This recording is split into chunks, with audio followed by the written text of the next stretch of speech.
Think about how we're all feeling right now. Maybe physically, mentally, of course, but also spiritually. How do you feel spiritually right now?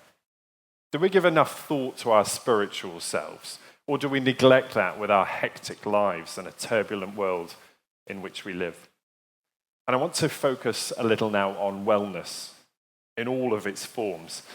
And to do that, I'm delighted I've got some special guests who will join me on stage. I'll introduce you to them as we go along.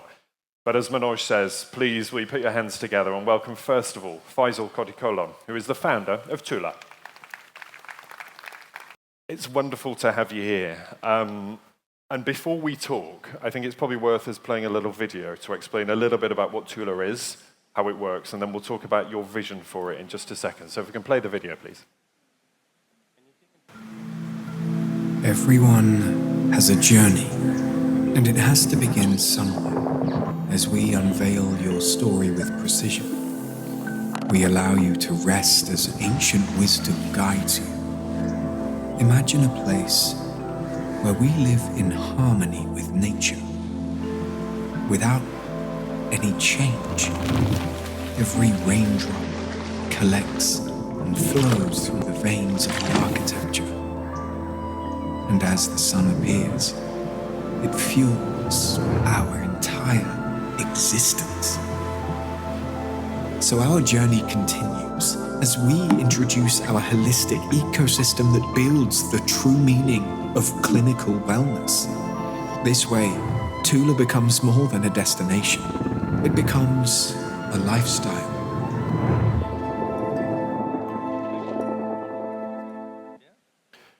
So there we have a little taste of what Tulah is. And I'm right in saying Tulah means balance, doesn't it? Explain the thinking behind this for us. Thank you, first of all, Swamiji, for being here. It's wonderful. And come with my wife, Shabana, and the whole family. So it's a wonderful evening. Thank you. Tulah is my personal journey. I've been in this country for 30 years. I've been into sports for more than 50 years. And I became a hyperthyroid patient 25 years ago. And that is where my health started to affect a bit. Then with that, I became a diabetic patient, and then cholesterol and so. And COVID hit, and we all got shut inside. That's the time I met a 99-year-old man called P.K. Warrior, who is the father of Ayurveda in Kerala. And I asked him whether all these lifestyle diseases can be reversed or not. So he said, of course, but today the modern science doesn't allow this thing, and people have no awareness of this. And that is where the Tulah was born. It was in 2019. And I put a team together to combine both modern medicine and Ayurveda and yoga. And these are the two ancient knowledge of India.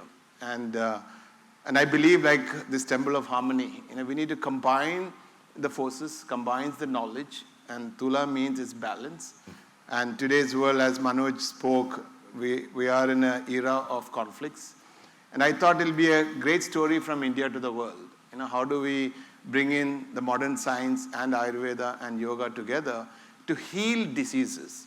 Today, the biggest challenge humanity is going to face is the lifestyle diseases, because Middle East, India, it's all becoming the diabetic capital of the world. And if you don't take care of it, it's only going to increase the challenges and become a health burden for all the countries. So that is how the Tulah was born, the idea. And it's fair to say Ayurveda and Western medicine has often been in conflict about sort of the clinical aspect of it. Is Tulah about putting it within a clinical framework? That's why it's called clinical wellness. In everything, what we are doing or what we have done is through research base. We are publishing papers. It's already been gone for publishing now. And so we have 3 patents already, and we have done the first globally patented Ayurveda bed, which is very unique, and it's my real, I would say that Ayurveda bed, which has been in existence for hundreds of years. Today's modern world doesn't accept that, and that's where the innovation started.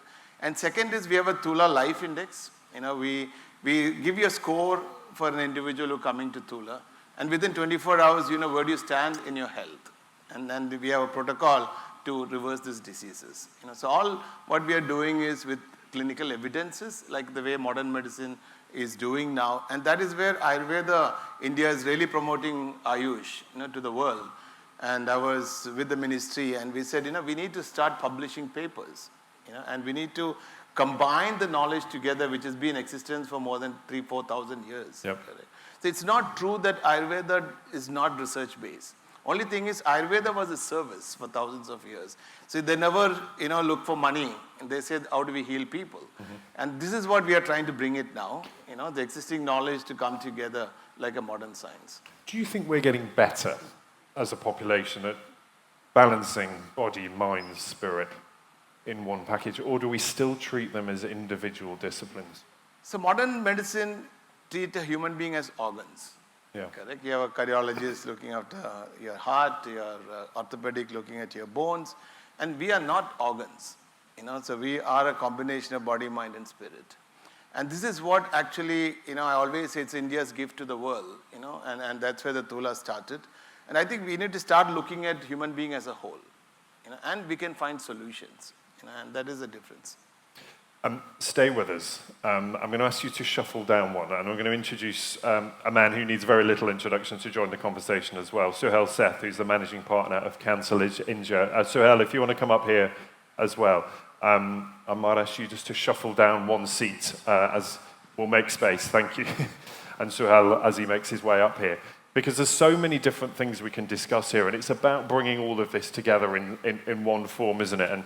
And Suhel, we'll get you a microphone as well, just up here. There we go. And I'm interested in your take here. Nice to meet you. Good evening. Nice to see you. Your take here on health, harmony, and spirituality. Why don't we see them as one thing? Why don't we? See them as one thing. Because of our inability to see. There's so much in the world that you can see, but you choose not to because of societal pressure, insecurities. And I'm going to go off topic for a while, and I would How long's a while? I don't know, I haven't decided. But I'll appreciate no interruption for the simple reason that where we are sitting today, and I was telling Swamiji, it is not about this world. What the government of the UAE has done, what Swamiji has done, what the massive number of volunteers have done, is they've created a non-threatening, inspiring environment of harmony, hope, and happiness. If you don't have harmony, you will never have happiness. If you don't have hope, you will never actualize your own life. And there is no one wiser than Swamiji here. I was born a Hindu, and I will die a Hindu. For me, Hinduism is a way of life. It's a reflection of the Shastras. It's a reflection of what I've gleaned from humanity around me. And it's very interesting, Ben, because while you guys were colonizing India, you imposed a sense of history that was not real. Manu in Manu Smriti talks about Dan, or giving back, 3,900 years ago. Today, Warren Buffett makes it popular. Krishna tells Arjun that the body goes through a lot of development and then finally extinguishes, but the soul is unending and lives on. Today, the Baps Mandir is this living soul for humanity. That's what this is. The Baps Mandir is a reflection of the Hindu way of life. It is a reflection of the belief that every child that is born is a signal that God is still not unhappy with man. For me, this is the truest oasis in an otherwise brilliant desert. And that, to my mind, is the greatest contribution. So when you ask me about harmony, health, and happiness, ultimately man lives in the hope that he will die well. Yeah. In India, we believe that there's an afterbirth. But I'm a great believer that whatever you do, you will actualize in this birth. And Swamiji, I don't mean to, praise you or say things that would just be pleasant. To my mind, what you have done and what your colleagues have done and what the Sangat has done is it has inspired and instilled hope that the impossible is always possible when your spiritual compass is morally anchored. And that is the important thing. And that, Ben, is at the fulcrum of harmony and health and happiness. Because good health is all about a good soul. And a good soul is all about morals that are your eternal compass. It's a beautiful way of putting it. And Faisal, give us a sense there how you can capture some of that. Because maybe if we are more open to it, we are more aware of it, we are more conscious of it, how do you capture that in what you want to do? I think, as Suhel said, today we have to be more open to learn from each other. Yeah. And East has to offer a lot, West has to offer a lot, correct? And how do we take the best of both East and the West is what today world is required. Instead of fighting against each other, fighting with each other is not the way to go forward. And that is why for me, when I started Tulah, it's a large project and I said, I want to create a philosophy, I wanted to create a movement. Tulah is all about bringing thought leaders to heal and bring in body, mind, and spirit as a whole. And I wonder how hard it is to do that, because if it is this thing that's very hard to quantify, it's hard to kind of put into words, how then do you capture that in what you do? So for example, now, today, the mental health is the biggest issue than the physical health, correct? And that is because, we are not connected with the nature. Yeah. So nature is a healer, actually. So if you come to Kerala, Kerala is called God's own country, correct? When you come to Tulah, you feel, wow, correct? You feel you're in a safe place. You feel like opening up because we all have traumas within us when you're born and we grow older, the trauma keeps increasing nowadays, correct? And this is what we need to look at it now. How do we heal ourselves within ourselves? Today we are all about validation. We are too much into material things. So we need to move away from those material things and try to understand who you are and who are we. Correct? We're all just a part of this nature. And this is what we are trying to do in Heal Tulah by bringing these three components, that is physical body, the mind, and the spirit. And Suhel, what do places like this do? We're here in the most astonishing temple, but what about churches? What about mosques? Are they about God, or are they just about how we see ourselves and our connection with something bigger than us? I don't know about you, but I haven't seen God yet. But I see God in goodness. That's the essential definition. And in temples such as these, in mosques such as the Sheikh Zayed Mosque, in churches, whether it's St. Paul's or the Westminster Cathedral or the Vatican, I see goodness. I don't distinguish between a Christ and a prophet. For me, all of them were harbingers of hope. They instilled a certain value order in humanity because humanity always been. At every moment of historical inflection, humanity needs healing. And the finest healing is when you're spiritually healed, not when you're physically healed. Because your physical wounds will perhaps sort themselves out. But it is your spiritual healing that to my mind is critical. So, when I drove in, it wasn't just the temple that was impressive. What was impressive was the affection with which each volunteer held our hand and brought us inside. What was remarkable was Ashok ji taking me around. What was remarkable was them describing each pillar. And it wasn't a pillar of stone, it was actually a pillar of love, cast in stone. That's what I saw. When I met Swamiji and he hugged me, that wasn't an embrace of a superior being. It was an embrace which is actually epitomized in this temple. This is about embracing humanity. This is what Hinduism is. People have not understood. This is what Islam is. Please study the Quran. Please read the messages of the Holy Prophet. The Prophet always said that humanity above else. The Prophet talked about charity, much as in Hinduism. So when faiths rise above what you and I would, compartmentalize as religion, that's the leap of hope. And that's why the phrase is called a leap of faith. You will notice we have a spare chair here on the stage, and I'm delighted to welcome our next guest. He really is a man who needs no introduction, and so instead, let's take a little look at his career highlights. Third and bronze medalist, representing India. Troisième et médaille de bronze représentant l'Inde. Leander Paes.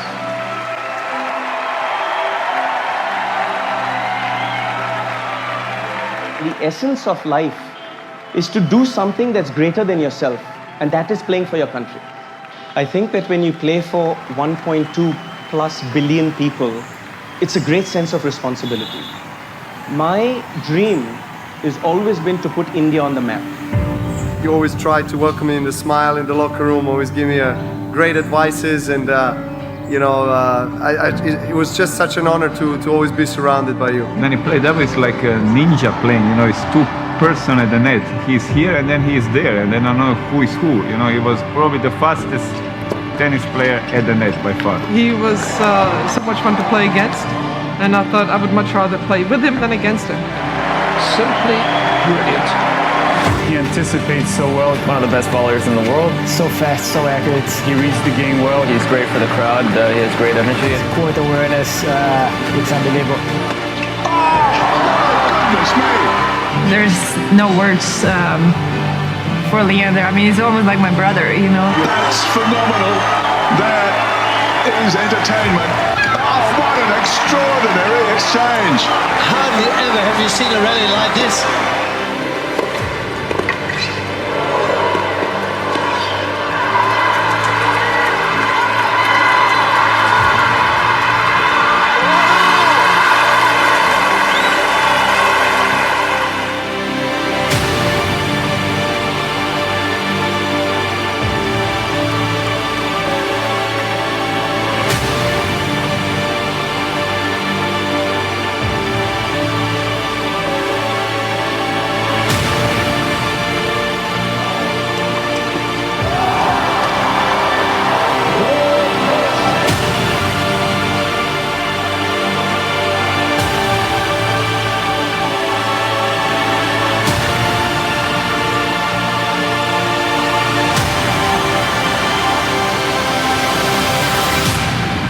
To go in there and enjoy the hard work day in and day out is something that I take very seriously, and very proud to be an Indian and play for the country every time I step out.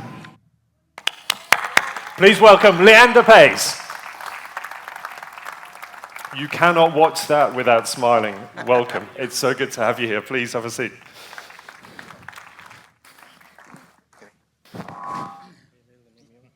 Leander, thank you for being with us tonight. And there's a really special reason you're here, because I want to talk about everything we've discussed so far and what it meant for you in your career. And give me a sense of the importance of spirituality for you in those incredible achievements. Good evening, everyone. I was born to a Bengali mother who was 5'0". She captained India in basketball. I was born to a Portuguese Goan father who was 6'3", represented India in the 1972 Munich Olympics. He was the center half of the bronze medal Olympic winning team. The reason I'm telling you this story is for a few of you who remember the 72 Olympics. Palestinian terrorists took Israeli athletes hostage. The games were shut down for 4 days. The Indian contingent building was bang opposite the Israeli building, because 10,000 athletes at the Olympics get housed alphabetically. In those 4 days that the games were shut down, civilians were not allowed into the village. The athletes were not allowed out. Not sure what my parents were thinking, but I was conceived in those 4 days. I was born 17th of June, 1973, for a few of you who want to do the math. And I was born into this legacy that I understood very young. Suhel is one of my heroes, one of the guys who I grew up with. We studied at the same school, La Martiniere. And I learned very young that born to these two Olympic parents, sport was my vehicle to become a man. Over the last 40 years of playing tennis, I've had 128 doubles partners, 26 mixed doubles partners, and as that video showed, I was blessed to have done well to represent my country. That being said, I feel like sport is the greatest vehicle to unite people, because a tennis ball does not understand a language. A cricket bat does not understand a dialect. A football does not understand a caste. But the passion, the hard work, and the responsibility of representing 1.4 billion people means a young Indian boy from Calcutta who grew up playing gully cricket, gully football barefoot can inspire a nation that we can be world champions in a sporting field. So I was very blessed to have understood the legacy I was born into. And now that I've finished a 40-year career, my dream is to inspire 250 million children through sport to become their own champions. If I can, you can. And we know that by its very nature, sports at that level is a lot of highs, but a lot of lows. How do you maintain consistency? How do you maintain the focus when there is so much going on? That's a great question. Our Eastern philosophy, our ancient Indian culture is all about energy, belief, faith. When I stood here and I was introduced to Swamiji and he held my hand, there was an energy force that for all these wonderful leaders of governance, of business, of different walks of life. But we all come with a worldly knowledge of Eastern and Indian philosophy and a mix of Western science and professionalism. And I personally believe, it's my humble belief, that to attain success and be a champion of the world, we do very well to bridge both those two. I believe that we're all students of life, and how I manage stress when you're playing at the Olympics and you got 1.3 billion Indians motivating you to win, and if you're losing, you can bet they're staring you down. Mm-hmm. And if you're winning, you can bet they are euphoric with you. Feel that? Oh, 100%. But I choose to use that pressure as wind within my wings to try and overcome the obstacle in front of me, in this case, an opponent across the net. I felt that breathing, yoga, meditation, and really reaching into our inner belief, in our inner strength, is what we're all here today. Suhel said it beautifully. Faisal Bhai said it beautifully.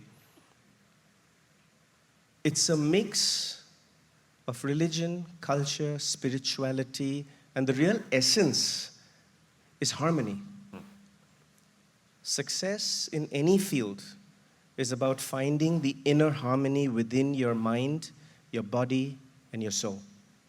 And I feel that for anyone who is trying to attain success, being a student of the body, mind, and soul is what matters. Faisal, I feel we've made it all seem very easy to achieve this. We've clearly laid out why it's so important, why it is. Oh, I don't think you can. Oh, you can. We've laid out why it is so important and so relevant. Why is it taken until now for us to have these conversations, to be at a point when people are conscious of it? What is holding us back? I think, COVID really changed many things in our lifetime. Right. Correct? And I think for everything there's a good and the bad, correct? And what good thing COVID has done is it created a lot of awareness of inner self. You know, we're all saying that modern medicine is going to solve every problem, and that wasn't the case, and everybody realized that. And I think this all takes time, you know, for self-realization. And today is an era of self-realization. People have realized that, you know, there's no point chasing money after money, because at the end of the day, we need to be happy inside. How do you find that true happiness? You need to go inside. And I think next 100 years, this is what the world is looking for. And that is why people like us, you know, who's committed ourselves to create this universe of bringing old wisdom with a new way of delivering it. And today, I think this is what I always keep on saying, that it's time for us to come together. And that is where this event in this temple is so special. When I met Swamiji a few years ago, at that time it was just about to build, you know, he just spoke about harmony. He said, Mr. Faisal, we are looking for people to come together in a desert. And that's what we all join together. And I think more and more these kind of a union has to come in, you know, to really break this myth of religion, the castes, you know, countries. And I think we all have to come together as a universal force, the energy to make this world a better place. And I think this is the first step. Suhel, you're a marketing man. Have we marketed this badly? Does Ayurveda have an image problem? And if so, how would you sell it differently? First, you never sell a great brand. People buy it regardless. We are not the kind who would sell our faith or use it as a brand or market it, because, as I said, Ben, we are a civilizational legacy. We weathered many storms, many conquerors, many conquests, many invasions. The soul of India has remained undying because of our civilizational legacy. Whether it was the contribution of Buddha, whether it was the contribution of Guru Nanak Dev, whether it was the advent of Islam, whether it was St. Thomas going to Kerala and actually creating a brand of Christianity where St. Thomas actually believed that Jesus was never crucified. And let me tell you, the world will be a better and better place if we have more mandirs, more masjids, and more churches. Because people will forget the strife, the violence, the anger. And only in spiritual calmness and solitude does man progress. Violence is an antidote to civilization. Leander, a final thought from you, because I know we're going to have dinner shortly. But amid all of that chaos that we hear there, the violence, the anger, the division that is going on in the world right now, I wonder what your advice would be to all of us in the room. If we go home from here tonight and think, how do I get that mental clarity? The things you learnt to play elite sport, how do we adopt them in our businesses and our lives and our families? What do we go away from here thinking? Well, I think we've already started the search. The fact that we're all here celebrating something so magnificent and so beautiful is that we're already here unifying. For me, tennis was my vehicle. Sport was my journey. My father wrote me a 100-page letter when I left home at the age of 11, and the first and the last paragraph read the same. Tennis is your vehicle to become a man, my son. So for me, I think, having played 7 Olympics, having played over 100 Grand Slams, the real trick is about finding your purpose in life. And once you find your purpose in life, is to carve a path to go and achieve that purpose. I think both these two wonderful gentlemen have touched on such sensitive subjects about how we find harmony in the world that we live in. I can tell you for sure, as a young 7-8-year-old kid, having clear direction of what my legacy was, on how I could go and inspire a whole generation of children. Also think about, we come from one of the youngest countries in the world. approximately 745 million children under the age of 26, approximately 520 million under the age of 18. So my journey is about sports education for the youth, to empower the youth, to help them find their purpose, and from there, to teach them the lessons that my parents and my coaches and my trainers have taught me on how they can become success stories. I think, once again, the magic of life is to find the body, mind, and soul and use oxygen and faith, both science and philosophy and religion, and ancient and modern, and put it together to achieve your success. That is a wonderful way for us to end. I could talk to you all night, but I know everyone is starving. So to Faisal, to Suhel, and to Leander, thank you so much for being with us. I've really enjoyed our conversation. Thank you.